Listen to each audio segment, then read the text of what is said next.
quer valer nosso suor, a gente quer valer o nosso humor, a gente quer do bom e do melhor, a gente quer carinho e atenção, a gente quer calor no coração, a gente quer suar de prazer, a gente quer ter muita saúde.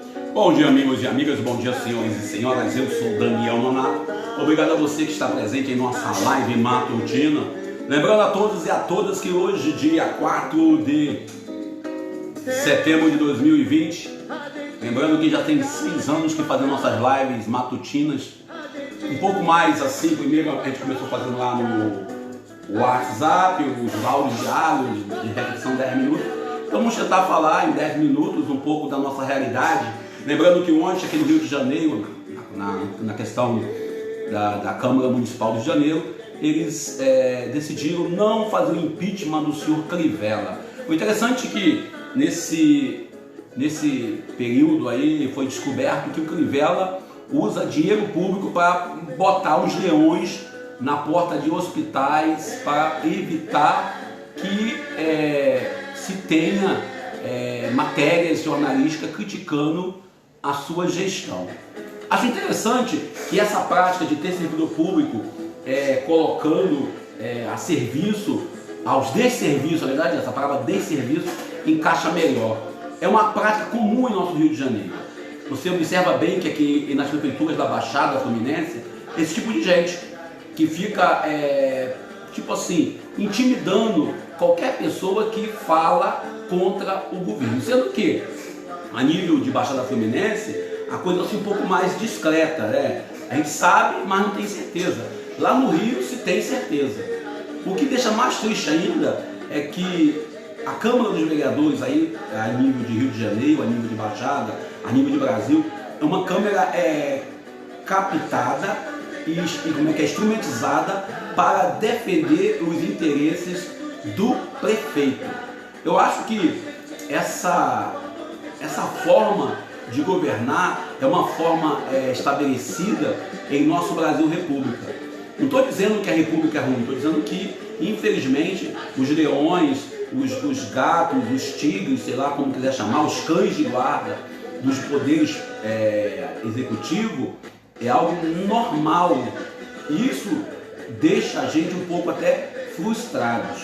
Outra questão ainda que se discute, a gente fica muito indignado, é quando fala da economia. A economia se fala da nota de R$200 como se fosse uma solução para a economia, e a gente fica pensando, poxa, vai ter uma nota de R$200. Imagina só, hoje nós vivemos uma crise econômica sem precedente. Aonde você vai no comércio, você tem dificuldade em troco em nota de 5, em nota de 10 e também tem dificuldade em moeda. Moeda nem quero falar. A gente vive uma dificuldade de troco, o comerciante sabe disso, que é incrível. Agora imagina quando tiver a nota de 200. Tudo bem, é mais uma nota para nós pobres sabermos que ela existe, como foi por muito tempo a nota de 100. Sabemos que o arroz está a R$24, o mais barato, 5 quilos. Nós sabemos aí que o óleo está a R$8, o feijão a quase R$10 o quilo. Mas a economia está indo de vento em popa. Se falamos da economia no sentido que a economia é aquilo que faz a mola. A gente estudou quando fala sobre economia, a gente pensa a economia como algo que fala só em dinheiro. Não, economia é a arte de cuidar da casa. Eu tinha uma certa aversão à economia, até que eu ouvi uma palestra de uma econômica, que trabalha com economia, ela falando, olha, a economia é aquela arte de gerenciar a casa. Então toda mãe, todo pai é o ministro da economia. Todos aqueles que trabalham, que têm seu dinheiro e cuidam do seu dinheiro, trabalham em regular a economia, seja para mais ou para menos. Ou seja, se eu vou viajar, eu tenho que ter dinheiro para viajar. Se eu vou fazer uma compra, eu tenho que fazer uma obra, eu tenho que planejar. Isso tudo é uma mola dentro da casa. E quando você fala em criar mais uma nota, a nota de 200, eu estou aqui pensando, toda vez que eu vou comprar alguma coisa, que eu vou pagar alguma coisa, alguém fala assim, poxa Daniel, você não tem uma menor não? Eu falo, só tem essa às vezes, Isso com nota de 50, às vezes com nota de 20. Nós estamos vivendo uma crise econômica que nós não sabemos o que fazer. Mas a solução é criar a nota de R$200. E aí, quando se fala em criar nota, nós temos aí uma vivência radical do Covid-19, lembramos ainda, voltamos a lembrar, todo dia eu falo isso aqui na nossa live, nós estamos vivendo uma crise na saúde. No Rio de Janeiro, o nosso querido governador, o Castro, né, eu esqueci o nome do governador, olha que beleza, eu sei que é Castro, né, ele está indo para a realidade, só para quê? A realidade dele qual é? Lá no Brasília, pedir, por favor, dê um acordo fiscal, dê um apoio fiscal aí pra gente, porque precisa, o Rio de Janeiro não está vivendo um estado de economia fiscal, recuperação fiscal. Mas por que nós estamos vivendo a recuperação fiscal? Primeiro, é uma crise muito grande, causada por quem? Primeiro pelo roubo a minha daqui, vai lançar lá, beleza. Primeiro pelo roubo de algumas pessoas que ligadas ao poder. Nós temos aqui no Rio de Janeiro pelo menos 6 governadores que conheceram a cadeia, pelo menos 6 governadores. Nós estamos aqui heptas, né? Prendemos Garotinho, prendemos Rosinha uma vez, prendemos o senhor Moreira Franco, prendemos o Cabral está preso até hoje, prendemos o Pezão, e agora estamos aí à margem de prender o Whitson, né? Resumindo, vivemos uma crise de valores. E nós temos aí uma crise muito grande na área da saúde, com os hospitais de campanha que não abriram. Um desvio financeiro que não tem necessidade. Mas a culpa toda é do PT. O PT que é culpado. Ou seja, é isso que o discurso é. Aí eu estava vendo aí uma matéria, lendo a matéria, falando que houve uma proposta, não vou falar o nome do deputado, nem do senador, não sei onde, eu só li a matéria, não vou falar onde foi, em criminalizar o comunismo. Para pensar, que proposta é essa? Criminalizar o comunismo, colocar o comunismo como crime. Como se você quer criminalizar aqueles que não concordam com você. E se fala em uma política de direita quando você fala de tirar direitos. Quando você fala em tirar direito, quando? Quando o nosso salário mínimo não vai ter correção real. Não vai ter correção real. Bom, essa é a realidade, infelizmente, é o que nós estamos vivendo. Graças a Deus ainda podemos brigar. Temos aí uma necessidade de viver e sobreviver. Por quê? Porque o sistema está aí rugindo, ou como diz o outro, rugindo. Tem uma pessoa que fala rugindo, né? Rugindo, como um leão, querendo devorar os inocentes que acreditam que a vida é apenas aquilo que você enxerga. Deus nos ajude. E a vida que é, diga lá, meu irmão, ela é a batida de um coração, ela é uma doce ilusão, mas e a vida? Muito bem, Emmanuel, o Evangelho de hoje, Evangelho de Lucas, capítulo 5, versículo 33 ao 39. Jesus continua a sua caminhada e hoje ele vem entrar em conflito com os fariseus. Primeiro, porque naquele contexto eles botavam todo mundo no mesmo saco. Né? Jesus é visto como João Batista, ainda mais sabendo, nós sabemos hoje, historicamente, que Jesus e João Batista eram primos em segundo grau. Então, quando Jesus começa a trabalhar o discipulado, começa a se questionar por que os seus apóstolos, discípulos, não faziam o jejum. Primeiro, porque a arte do jejum é uma arte que nós, cristãos, católicos, evangélicos, devemos aprender a fazer. Não é fazer o jejum apenas por modismo. Não podemos, tipo assim, vou jejuar hoje, porque é importante. Todo jejum ele tem que ter um propósito. O jejum ele não pode ser uma prática social. Como também a oração e a prece não pode ser apenas uma prática social. O que é a prática social? Todo mundo faz, eu faço também. Toda a proposta de vida requer um compromisso com a vida e com a vida plena. O Evangelho de hoje, tirando um pouco sobre São João Crisóstomo falava o seguinte: o jejum não é só não comer.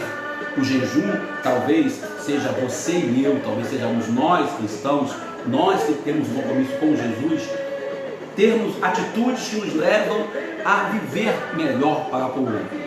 Se você por acaso tem uma dificuldade de conviver com alguém, procure se entender com essa pessoa. Se você tem dificuldade de conviver com uma outra pessoa, procure se entender. Se você tem um amigo, São João Cristóvão fala isso, que está se progredindo na vida, está conseguindo um bom emprego, está conseguindo comprar sua casa própria, está conseguindo se manter, então não tenha inveja desse seu amigo. Talvez o que nós precisamos aprender a viver, e isso literalmente, é viver como Jesus viveu, abrindo mão, fazendo renúncias e querendo promover o outro. É isso que Jesus faz. Jesus o tempo todo, ele está promovendo os seus. E aí ele fala assim, olha, vai chegar o tempo que o noivo estará tirado e ele estará no jejum. A gente, quando fala na vida, Jesus deixa bem claro que a vida é uma grande festa. A vida é uma certeza de uma vida melhor. Vivemos hoje o terceiro dia, na verdade o quarto dia, que o nosso amigo José Geraldo Breigun se foi para o céu. Pela manhã eu meditava, fazia minhas orações, lá por volta de 6h30, eu meditava e eu perguntava, meu Deus, qual a mensagem tem para mim? Talvez nós tenhamos que entender que o mistério da vida é muito mais do que aquilo que nós enxergamos. Quando você fala em jejum, o jejum não pode ser uma prática externa, uma prática ritualista. O jejum não pode ser uma prática que nos leva apenas a se expor ou expor o outro. O jejum tem que nos levar a viver plenamente esse evangelho, a boa nova. Por isso Jesus deixa bem claro a sua crítica aos fariseus. Jesus deixa bem claro essa religiosidade de aparência. Talvez vivendo hoje com as crises nas nossas realidades diversas, como por exemplo a crise no sentido na FIP lá em Goiás, onde o pessoal está todo mundo, porque a FIP, isso, aquilo, não, a Flor de Lis que cometeu lá o assassinato, e esquece de viver o contexto da relação com Deus. Talvez nós tenhamos que entender que a nossa relação com Deus é uma relação particular. Tem que ser particular, mas também tem que ser comunitária. Uma das frases que eu ouvia na catequese, uma das frases que eu escuto até hoje, e o próprio Papa Francisco já falou isso, ninguém se salva sozinho. A salvação é um processo lento, demorado, da vivência do dia a dia. Talvez nós tenhamos que fazer o jejum, como diz o Luciano Bergamin, nosso bispo emérito em Nova Iguaçu, o jejum da língua. Talvez o jejum de condenar o outro. Talvez o jejum seja o momento de nós nos remendarmos em nossas práticas. Por isso Jesus hoje já bem claro, não se coloca remendo novo em roupa velha. Ou seja, é preciso trocar toda a nossa veste. Não adianta você fazer jejum se você não muda a atitude, se você não se converte. Não adianta você fazer jejum, eu fazer jejum, se eu não tenho um projeto de mudança de atitude. Não adianta missas, confissões, né? Nós temos aí pessoas que têm a devoção de confessar toda semana na Igreja Católica, temos o sacramento da confissão, e as pessoas gostam de confessar toda semana. Padre, eu tenho que confessar toda semana. Mas a confissão, o sacramento não pode ser visto como algo, como também a comunhão, como também a leitura da palavra de Deus. A mudança de atitude, a mudança cotidiana, a mudança que nos deve. E aí você fala aí novamente do vinho novo, do vinho novo e do vinho velho. A importância de nós estarmos preparados como homens novos, ainda São Paulo apóstolo. Que sejamos nós, cristãos de verdade, preocupados em trazer para nossas vidas mudança de atitude plenamente, mudança de vida, não apenas ritualismo, não apenas prática, aonde a vida fica em segundo plano. Não adianta eu ser contra o aborto e a favor da pena de morte. Não adianta eu ser contra o aborto e a favor que todo mundo tenha suas armas. Não adianta eu dizer que eu sou cristão, que defendo a vida, mas eu acho que quem morreu, morreu porque devia. Quem é assassinado, seja pela polícia, seja pelo tráfico, seja o que for, não está fazendo boa coisa. O evangelho de hoje, quando nos pede o jejum, talvez o jejum maior seja que nós temos que fazer, seja o da língua, seja o do falar, seja do julgar. O evangelho de hoje, quando manda botar roupa nova, em vez de remendos apenas na vida, fala disso. Não adianta ir na igreja apenas rezar e fazer tudo errado. Já diz a boa nova, Já diz a canção. Não adianta você ter um verniz quando na verdade por dentro é tudo podre. Não adianta eu dizer que tem vinho novo quando meu vinho está já virado vinagre. Deus nos ajude, nos abençoe. Obrigado a você pela presença fraterna em nossa live. Obrigado a você que nos ajuda a viver melhor. Entre em nossa página, bote sua crítica, seu comentário. Total liberdade, democracia é isso. Eu valorizo a democracia, eu defendo a democracia. Dê like em nosso vídeo no YouTube, comente, fique à vontade, dê dislike, fique à vontade. Essa página, se eu falei em público, pode ser criticado publicamente. Obrigado. Só não xinga a minha mãe, aí não pode. Aí está tudo tranquilo. Mas quanto ao resto, muito obrigado a você pela sua presença fraterna nessa nossa live matutina. Bom dia, eu sou Daniel Nonato.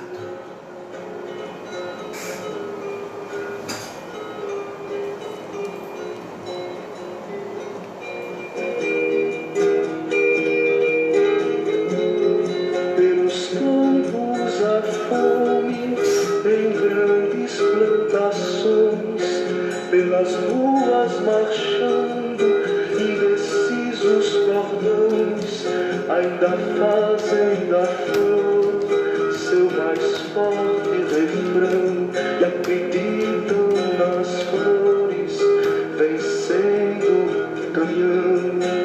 Vem, vamos embora, esperar não é saber, quem sabe faz a hora, não espera acontecer. Vem, vamos embora, esperar não é saber, quem sabe faz a hora, não espera acontecer.